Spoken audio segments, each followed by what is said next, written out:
Satellites show the climate crisis turning the Alps to green. New research shows that the climate catastrophe is altering the Alps so severely that changes are apparent from space.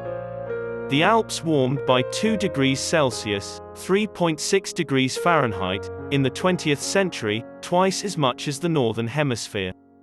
A study team led by Swiss scientists found that 77% of land above the Alps treeline has gotten greener since the mid-1980s.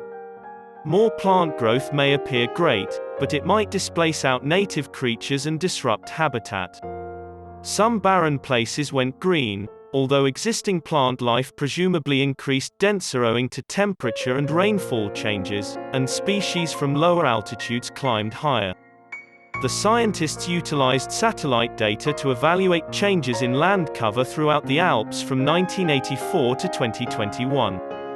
It was possible to measure the amount of chlorophyll, the pigment that gives plants their green color and aids in photosynthesis, in any particular area using satellite data.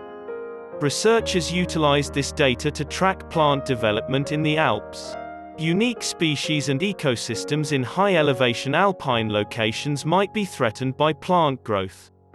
Some specialist plants, such those in glacier-covered places, might lose out, she noted. More plant growth pulls more CO2 from the atmosphere, reducing global warming. High-elevation plants don't absorb as much CO2 as tropical rainforests, therefore the effect would be limited. Researchers also examined snow cover. Snow loss was less prevalent than plant growth alterations. The snow cover may have been measured incorrectly. Dr. Rumpf said satellite data can only show how much area is covered by snow, not how thick. Snow in the Alps has been thinning for 4 decades, according to study. Climate crisis-driven fluctuations in rainfall and snowfall may have also affected plant growth and snow cover. It's uncertain how more warming may affect the Alps. Dr. Rumpf said the greening they detected might develop into browning if circumstances get too hot or dry. Regardless of how it emerges, the climate catastrophe will undoubtedly change Europe's major mountain range.